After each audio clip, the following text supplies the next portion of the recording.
Okay,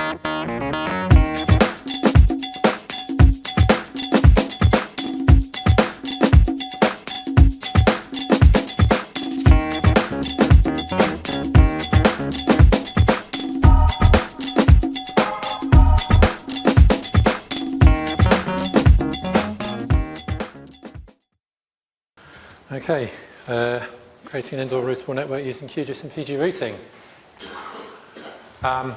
So basically indoor type projects are a kind of topic of things that our team are looking at the moment. So we've kind of got indoor location using sort of Bluetooth beacons. We're touching on indoor mapping, but haven't really done too much of that. And then we've got indoor routing, which is something I've been looking at. So in the presentation I've got here, I'm just going to run over a few things. So we'll start off with development of the data model, then look at the creation of the network data set, generating some routes using pgRouting, and then routing in Polygon layers as a kind of alternative approach. So, starting off, development of the data model. So, this is the model I've kind of come up with here. It's possibly a little bit difficult to read everything on the screen, but I'll just kind of talk through it. So basically, the network data set that I come up with is basically split down into three things. So we've got the links, the nodes, and what I'm classing as rooms. So in terms of the links, they've got various attribution associated with them. Everything has an identifier. There's a floor, so what level the floor happens, what level the link actually happens to be on, so whether it's ground floor, first floor, second floor. The type, so whether it's literally just a path, whether it's stairs, whether it's a lift, whether it's an escalator, it could be a moving walkway or a ramp, but there could be all sorts of other things that it could be as well. A name, if it happens to have one. Source and target, so that's something that it will need when we come to do the routing. We've then got a length and a 3D length, so we'll kind of look at those a little bit later.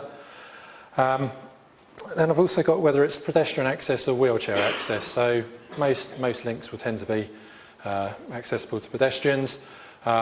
Wheelchair access is mainly if you've kind of got paths which are going through like a barrier or something, so it might be slightly narrower, so if you're in a wheelchair or something, you would probably want to be going for the wider one. So it's just a means to kind of handle sort of accessibility for different people. Security level is another thing I kind of put in because I was kind of concentrating on our headquarters back at Southampton. So basically I've split that down into publicly accessible links, so sort of areas that anyone can go to. Then sort of two further ones, so a kind of staff restricted one, so if you have to go through a barrier into the main office, there'll be a restriction. And then there's a kind of further restriction, which are kind of like areas that only our sort of security teams and people with sort of certain security access can get to. So it's just kind of a concept of kind of restricting people with different sort of access levels to areas of the network. One-ways, so basically you can associate a one-way to the link, so that will primarily be for things like the escalators and moving walkways. We haven't got any of those in the office, so basically everything's kind of both directions in the network I've created. And then two kind of further attributes which I kind of haven't really done anything with, but put them in because kind of potentially they're something which may be of use. So basically a height and width limit. So if you've kind of got a corridor or something, you may have a width restriction, or if it happens to have a low ceiling, you might have a height restriction on that as well. And then there's the geometry for the link, which is actually a three-dimensional polyline, so a line string with a Z value. Moving on to the nodes, so again they've got their identifier on the floor. Types for nodes, so it could kind of just be a node, or it could be a door, it could be a gate, a turnstile, an entrance and exit, or an emergency exit. So again, that list is kind of something which could be added to, but they're kind of just the things that were sort of what I wanted to put in the network for our headquarters. Door opener, so that's basically got one of three values. So if the node's classified as a door, is it a push-pull door or is it an automatic opener? So I've got two versions of that, so passive and active. So passive would be something which as you walk up to it, kind of like an automated rotating door, so as you walk up to it, it starts moving without you having to do anything. And a passive might be that you have to press a button or something to actually get the door to open. Again, wheelchair access, so you might be restricted, again, based on whether or not you're in a wheelchair. Lock ID, so if it's a door, it may have like a keypad or something, so potentially you could associate the code or something to go through that door on the network. And then again, as with the links, we've just got our height and width limits again, and geometry-wise, it's just a point with a Z value as well. And then the final one is the rooms. So again, ID floor type, could be a room, it could be an office, it could be a store, it could be a toilet, or it could be something else, or if we want to kind of come up with another kind of definition, we could associate that in there. If it's got a name or a room number, we can put those in as attributes. Whether or not there's a kind of restriction, so you may not be able to go in there, so it's primarily aimed at the toilets. So basically that I've got that defined as male, female or disabled, and that's kind of done as a sort of a bitwise value. So male is 1, female is 2 and disabled is 4. So if it's male and disabled, it will have a value of 5. So we can kind of work out exactly who can go in that room. And then just a reference back to the node. So that will be a reference to the door, and that could be a one-to-many or just a one-to-one relationship. So if a room has many access points, we'd kind of list all those doors which you could use to get into the particular room. So that's the data model. In terms of actually creating the network data set, the first thing I needed to do was get hold of some floor plans. So luckily at the time we were sitting next to our estate management team, and I was able to speak nicely to them, and they provided me with CAD drawings for our office. So I kind of just georeferenced those and converted the bits I needed into a shape file, so I could just actually use that as my starting point for digitising the network. So get the CAD drawings, then digitise the links and the rooms, which was basically just using the editing tools within QGIS. Kind of used the kind of topology functions quite a lot in there, so everything snapped together properly. And as we'll see, because our office is it's across 3 floors, once I'd done the ground floor, it was kind of easy to do the next levels because they kind of replicate themselves. So it was kind of almost like a copy and paste job once I'd done the first one. So it's a relatively quick process. Then in terms of actually doing what I needed to do for creating the network, it was then creating the kind of start and endpoints which we use for the source and targets for the links.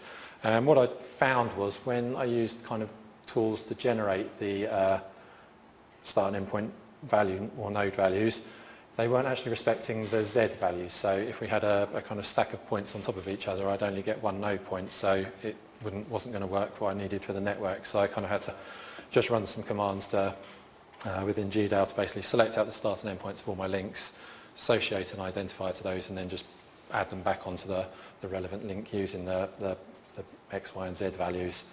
As I say, the last bit just to build the network. So we've talked about the source and target, and then in terms of routing, you just need to have a cost that kind of will define how you get your route. So in this case, I mentioned that we've got a 3D length in the data, so that's what I was using for my cost. So basically, it would do the shortest path between the start and end point. So just got some screenshots here of what I ended up with. So this is our office back down in Southampton. This is the ground floor, so we can kind of see that I've got the footprint of the building, and then that's the CAD image for the ground floor, so we can see where all the desks and seats and everything are.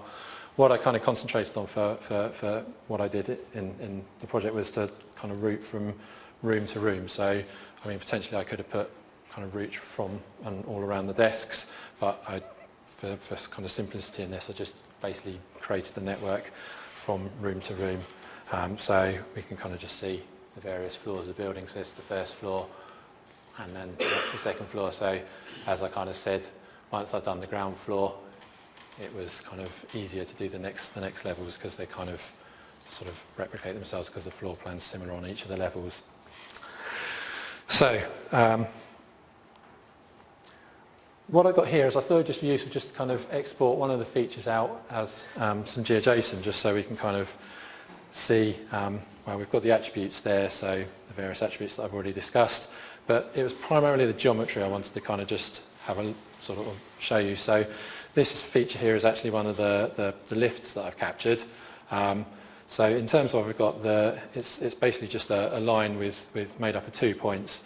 We can see that the X and Y values are exactly the same for the features, but I've got a different Z value. So that's how we kind of define that it's sort of a vertical feature, which potentially we don't kind of think about so much when we're doing routing in 2D.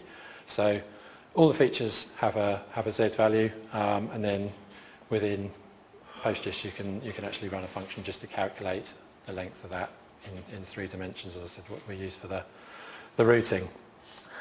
So let's have a look at generating some routes.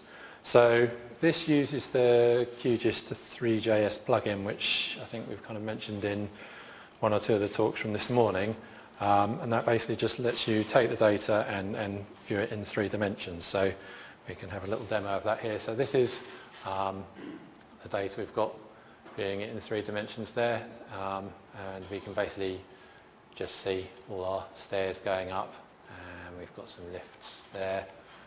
So that's the data across the 3 floors back at head office. So this is kind of what you get as a standard output from the plugin, but I've just kind of hacked the JavaScript a little bit just to add in some functionality there, which just lets me calculate some routes. So what I'll do as an example is, we've got a meeting room, or there's lots of meeting rooms kind of around the middle of the building, so I'll just pick one of those ones up on the 2nd floor, and then we'll go down to one of our meeting rooms at the front of the building on the ground floor. So if I pick room number, so let's do 206, and then we'll go down to Blackwater. So if I click submit, that will go off, and in the background it will run the routing algorithm in pgRouting, and then we can see on the yellow line on the screen there the route that it's calculated. So it kind of shows us coming out of that room, down the stairs, along the kind of raised walkway at the front, and then down some more stairs at the front into the room. I've got a few options. So I've got wheelchair access and the ability or whether or not to use lifts. So if I set let's use lifts yes, click submit, that will go off and recalculate the route, and this time we can see that we're actually just coming down the lifts at the front of the building there. I won't do wheelchair access because it's a little bit tricky to see, and probably as you're not familiar with the building it's kind of perhaps not so appropriate to show you, but basically we've got kind of barriers at the front of the building that are, there's 2 kind of narrow ones and then 1 wider one. So with the wheelchair access it would kind of take you through the wider one. As I said, the algorithm will calculate the shortest route. So if I'm going kind of from a room which has got multiple entry points to another room which has got multiple entry points, it'll kind of do an initial calculation of all the possible combinations from all the doors you could go from and to, and it will basically work out which is the shortest one, and then it will return the yellow line to show you the route for the shortest line. So that's kind of viewing the data in 3 dimensions. And then we'll kind of touch on the routing in Polygon layers. So at the head office, kind of down on the ground floor, we've got an atrium area, which is kind of essentially a large open space, and that kind of got me thinking that you'd probably have similar things in other buildings. So if I just actually go back to the floor plan here, so the atrium area is that area in there, so we can kind of see all the tables and chairs, so it's kind of where everyone sits to have their lunch. So when I've actually digitised the route myself, I've just actually put some lines or some paths going down either side of the atrium, and then kind of along the top, bottom and somewhere through the middle, because kind of that's where I know people tend to walk in the office. But because it's an open space, people kind of can go, or sort of have free rein to go wherever they like through there. So I just decided to do a little bit of investigation into routing using polygon layers. So for this I used GIS, and basically it's an option to rasterize vector polygon, then use a couple of functions, first one being the rcost, which basically creates a raster map showing cost and moving between the locations on the input map, and then rdrain, which kind of traces the flow through it. So basically the cost works out the cost of going from pixel to pixel, and then drain basically gives you the route through them. And there's a link here which was basically gave me sort of some information about what to do there. So we can demo that here. So this is the ground floor path network, just to kind of give us some context. And what I can do is I can turn on the footprint and tables of the atrium. So the lighter blue polygon is the polygon area of the atrium I digitised, and then the darker blue polygons are all the sort of tables within there. So I just kind of stole those straight out of the CAD diagram. And basically the idea behind this is you take that vector information and rasterise it, and you basically add costs to it. So for the kind of floor area, that has a much lower cost than the tables. So when you come to run the two algorithms in GIS, it'll basically, the idea is that it will kind of create a route going round the tables. So what I can do is I can click up at the top of the atrium there, and then somewhere down at the bottom, and that will go off, have a think about it, and then generate the route through there for me as a red line. So I kind of say it's an alternative approach. So in theory you could kind of have a raster version of the whole building and not have to worry about digitising any paths. You could just kind of work out the free flow through the building, going around all the desks and pillars and things like that, as a kind of alternative to not having to sort of sit there and digitise the path network. So kind of that's where I've got to on it. We've had some interest from Southampton Hospital, who kind of are potentially interested in kind of doing something with this. So the kind of discussion that we've had with them is that kind of navigating around the hospital is kind of notoriously difficult.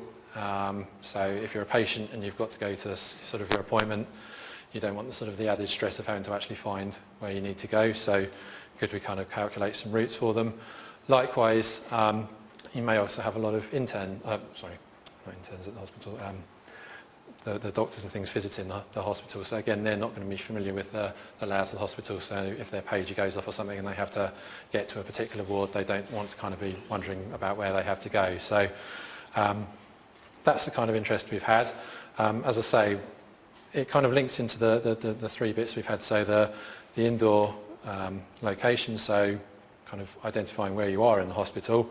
The indoor mapping, so how do we actually generate the indoor map of the hospital? So whether they'll kind of give us some floor plans, we don't know, or whether we may have to kind of think about doing some kind of crowdsourced capture of where people are going using their location. But as I say, it's kind of early days at the moment. So basically, is there any questions? Yes.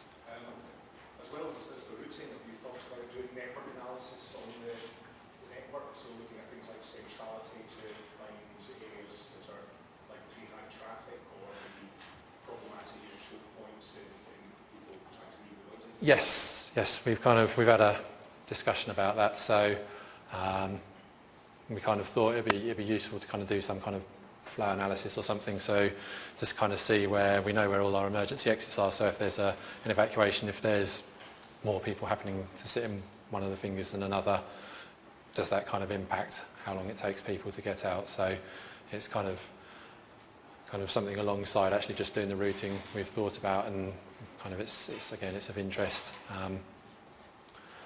to kind of the hospital, the thing that we've talked to them about as well. So I guess if we kind of thought about it in terms of we might want to do it for stadiums, shopping centres and things like that. So it's a good thing to have a think about to kind of see how people can get out the building. Yep. Just might be interesting, University of Essex have done the same thing, and I think they use their Wi-Fi network for people to identify where they are, so they can be in any room and then say, how do I get to this room? Okay, that's useful to know. Yep. It's good to see the dynamic content on the pgRouting example. When you were running that routing, that was going back into pgRouting and coming back to GeoJSON. Yes, so I've just basically written a PHP script that runs the query in pgRouting and then just passes it back as GeoJSON. Spatial frame as the 3GS. Yes. Yeah, okay. Yeah. Great. Yep. The rasterizing Polygon open space thing is very interesting, and I've seen that emphasised before. Looks like it's got a weakness which because of square pixels it can only be 45 degree lines across spaces, is that correct? Yeah, I mean I think when we've looked at it again it's kind of we have noticed it doing that and again it doesn't necessarily, I guess because it's a calculated route, it doesn't necessarily give you where you would actually walk. So we tried, because we're outside our office, there's a lot of, I don't know if we can see it there, it shows up really badly on that screen, but there's kind of like a kind of cross-hatching pattern of paths, so we tried it on there as well, and again it kind of did funny 45 degree things through there which you wouldn't necessarily think about, but it is, I guess it's the calculated shortest route through there, but I guess. Okay. Thank you very much.